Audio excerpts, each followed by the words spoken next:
This is a place in the Olympic Park that very few people get to see. It's a dressing room much like any other. White walls, a few benches and coat hooks. But it's in places like this, the nooks and crannies of Olympic venues, the gold medals will be won and lost.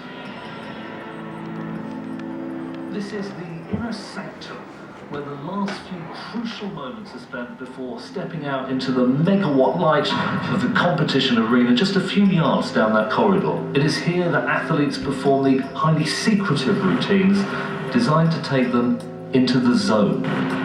Here you will see some truly bizarre things. Some athletes in half trances pacing from foot to foot, others with their eyes closed, visualizing optimum performance. Some athletes enact bizarre superstitions, others offer silent prayers. In many ways, this is one of the most surreal places in sport, but also perhaps one of the most fascinating.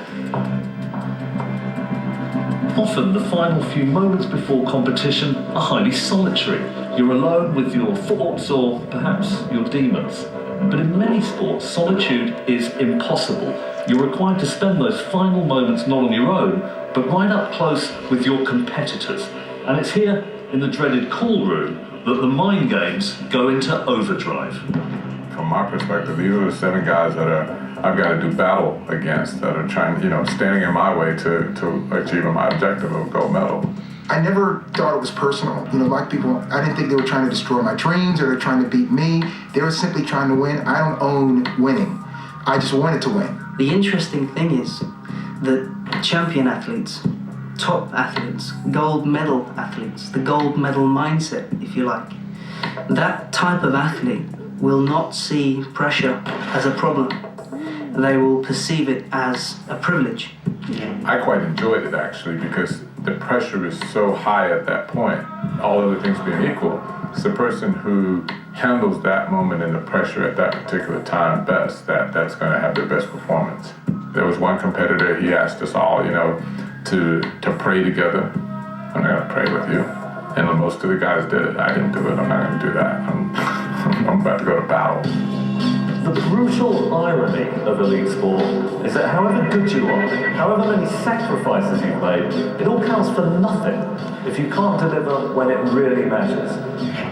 4 years of preparation for just a few defining moments of action. This is, in many ways, the ultimate sliding doors moment. So the key question is, do the psychological rituals that athletes use in the dressing room and continue to use right out here in the arena actually work? In short, what do we really know about the dark art of performance psychology? You're already under a tremendous amount of pressure in knowing the significance of the moment, and this is what you've been training for so very long, and this is what you've been preparing for, and it's a dream come true to be there, and now you're just that close. You will always have an internal voice saying, this is dangerous, run away, run away. A psychologist would always say you control the controllables. You're not in control of the weather, you're not in control of the opposition, you're not in control of the TV audience or the crowd or the event or that's all beyond you. You can only control how you perform when the gun goes off. You narrow it all the way down to something incredibly simple. Sort of ironic now as I've lost my faith, but my faith, I think, gave me perspective to somehow, to a degree, disassociate myself from the outcome. You have to do the best you can and then let the chips fall as they may. I can only be as good as I can be, and when I've crossed the line, I'll see what that got me. It's a very calming, focusing, and quite inspiring thought. Performance psychology is, to a large extent, about the elimination of doubt.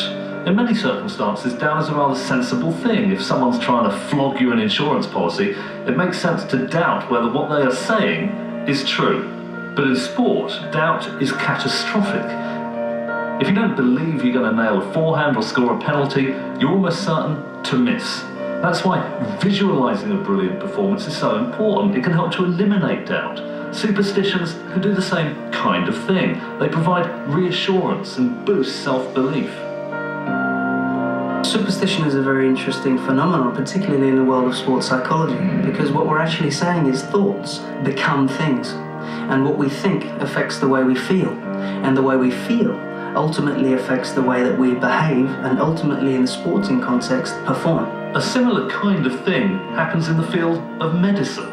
A sugar pill with no pharmacology whatsoever can have incredible effects, reducing pain and anxiety, even eliminating nausea, so long as you believe it will.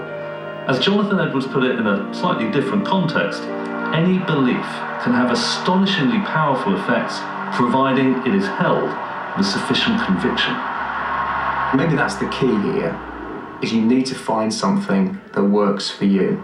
Every athlete is an individual, and you can take out the training manual, you can take out the sports psychology book, and you can say, well, Michael Johnson did this, and Carl Lewis did this, and Muhammad Ali did this, and you can go on and on through the grades, but none of them are who you are, and you have to find your own way.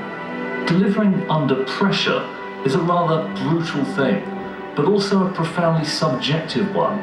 Many athletes are overcome with nerves, others are afflicted with terrible self-doubt. Is it any wonder that they reach for the particular ritual that makes sense to them, that provides a sense of reassurance and control? Prayer, superstition, visualization, take your pick. What is certain is that that minute difference between victory and defeat on the biggest stage of all is often to be found not in skill or effort, but in the recesses of the mind.